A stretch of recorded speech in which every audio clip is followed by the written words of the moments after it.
Pre-call planning. This is something that I didn't really want to just skim over. It's relatively short, but it's really important that when you start your day, you set up the objective for the day, right? You know, a lot of people, I see a lot of people throughout my career that, you know, they show up at start time is 8 o'clock, they show up at 8:03, and, you know, and they, you know, they're either late for a meeting or they're rushing to get things going.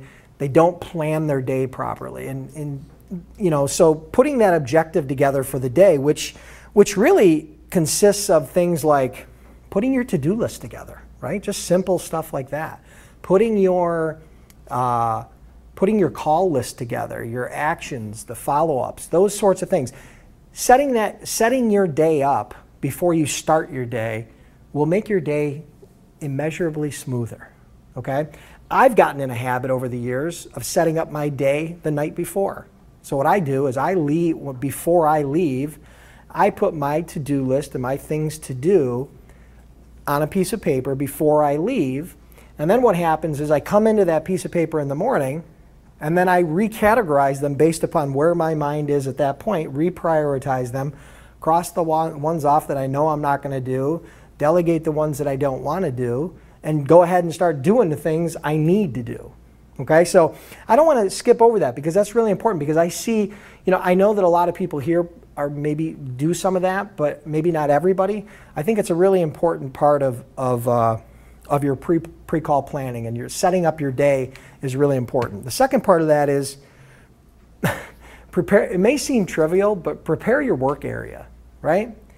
If you have a desk that looks like a tornado hit it, or you know, there's more food remnants on your desk than there are, you know, pieces of paper or computer hardware, then, you know, it's probably not a good sign, right? So getting your work area organized, because one of the things is that when you're in the middle of a call or trying to make a call, you got all these distractions going on. When you're in the middle of a sales call, it's like me right now in the middle of this presentation trying to field calls, send texts, and answer the door while I'm trying to do this. It doesn't work, because in reality a sales call is like a presentation. It's like a conversation, okay? So, you know, getting your work area set up and organized will immensely benefit you. It's very simple, but, you know, pay attention to it. I think you'll see some good returns on it. Last is prepare your mind. This is one that very few people do. Okay, very few people. Even the people that set their objectives and organize their work area, a lot of them don't prepare themselves mentally, right, for what's going to happen. Because we're in sales, guys. What's going to happen? What's the number one thing that you know is going to happen to you in sales? Anybody blurt it out? Rejection, right? I mean, it happens. It's all day long. That's the life we lead. That's the world we live in, right? We chose this profession. So we got to be prepared mentally. So what does that mean, to be prepared mentally? Number one, you got to leave all the baggage at the door, right? When you come in, you know, your sick kid, listen, I know it's hard to focus when your son or daughter is sick. I have 2 daughters. I can relate. I know when maybe you had a little spat with your spouse, how that can affect you.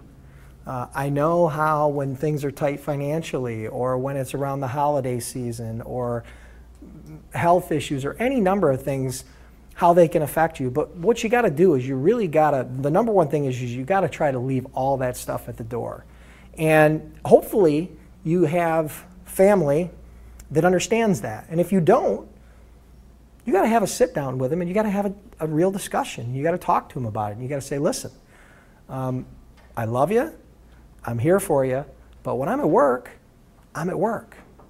And I have to do my job, because if I don't do my job, then the whole house of cards comes tumbling down.